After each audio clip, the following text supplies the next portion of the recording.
It's a story about DJ Dreamcatcher, who's on the cusp of becoming a global superstar. But then certain events change everything. And this is a horror thriller film that's produced by my friend Krystal Vayda. Krystal, nice to see you.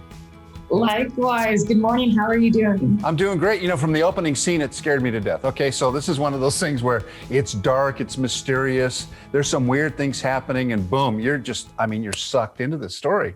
Thank you. Done. I'll take that as a compliment. You know, we wanted to kind of get people, everybody has short attention spans these days. So we wanted to kind of get to it, get your attention. Okay, now hook you, and then take you into a ride where you really go into the characters. There's a lot going on. It's a smart project. Our writer-director, Jacob Johnson, he did a fabulous job. He's so smart and I admire him so much. And what I really am rooting for people why I'm so excited personally for these people, for the audience to see is to identify with the different characters. Right. And I don't know if you caught that, but they all want something differently apart from each other. And so it really, when the mayhem, does start to happen, it's pretty interesting. Well, I always find it interesting how when you're watching this kind of a film, the brain goes into, can I predict what's going to happen next? And you start to, work your mind as you're watching the characters go through their paces. And can you anticipate that moment that's going to do something? And when you can't, now there is a good film. Well, and I couldn't do that. I was trying to do that and I couldn't do that. So it had my mind going in places that I thought it was going to go, and it didn't go that way at all. We had a fun time. I'm so glad to hear that. Thank you. We had a fun time misleading everybody. So it's like a misstep where you just kind of want to, like, when momentum goes one direction, you just kind of want to stop. And so we really were very creative. We had full creative control with this one. And so it was kind of a throwback to being a child again, in the sense where we can play with our friends in the sandbox. And, if it works, it works. If it doesn't, it doesn't. But everybody was so fearless, and it was such an ensemble, not only with the cast, but with the crew, where it was a team environment. So if you did kind of like scrape your knee, your teammate was right next to you. That's awesome. I think of the films in this genre that I love so much. I remember as a young person, Audrey Hepburn was in a film called Wait Until Dark. That film scared me to death. And it wasn't gruesome, it wasn't gratuitous. It was just done so well and so intense. And I started to feel that way when I was watching your film, like, okay, this has got my insides kind of churning. So that was, I hope that was the point of why you decided to go into this genre. We did. Look, we say that, when I say we, it's Jacob Johnson, the writer-director, my brother, Brandon Vayda, who's my business partner. Wonderful. And best friend. And we say we were 90s kids. It was a different time then. We played on the street, and we didn't have the technology that the kids have these days.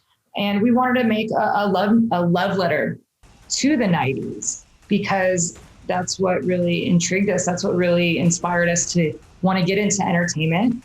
And so what we're doing with our Corso Studios, is that we want to connect with the younger audience, the young adults, and saying, hey guys, like, we can have fun, we can party, we can do everything that, you guys are going through with a message. Right. Because it's exciting times, because 2021, we've all gone through a lot. We've all gone through a lot together. And what the difficult conversations that we're now talking about was taboo with my mom's era, my grandmother's era. Oh yeah. So on and so forth.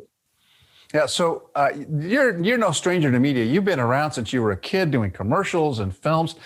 Tell me a little bit about your passion for this medium, this film and television thing that you do. It bit me at a young age. My late godmother was on the board for the Academy. She was in hair, and wow. She was the best. So I was born going to some of the biggest films. So I just kind of was introduced to it at a young age, and then Brandon got picked up, and we're basically twins, but I was not, if one goes, the other's not too far behind. And so I just kind of got thrown into this world of print work and commercials and whatnot. And it got to a point where I knew that I loved it. And I was so young that I didn't know what I was talking about really, but my instincts did. And I told my mom, look, this is going to be the rest of my life. I'm going to be in entertainment the rest of my life. I just want to get pulled out because I saw the child actors were, they're just different. And I said, look, I'll move to LA when I'm 18 years old. And I just want to enjoy my youth. And I appreciate that. I had that family support. But when I was done it very well, and you've done it successfully, and now you're a producer, and you're kind of a Hitchcock player in this movie. You have a short part, right? A part in there. Yeah, you're good. You're good. I had the opportunity to potentially play, obviously, some of the other parts. And look, with the first film out of the gate with your new company, you have to just know when to stay in your lane, and it's a really ambiguous.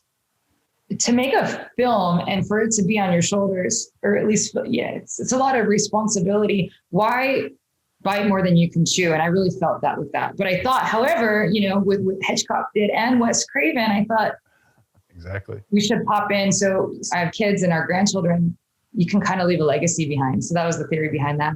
Well, it's a terrific work. It's now available to stream, and it's been voted as one of the top 20 films to stream. So, Krystal Vayda, congratulations. Thank you very much. The film is called Dreamcatcher.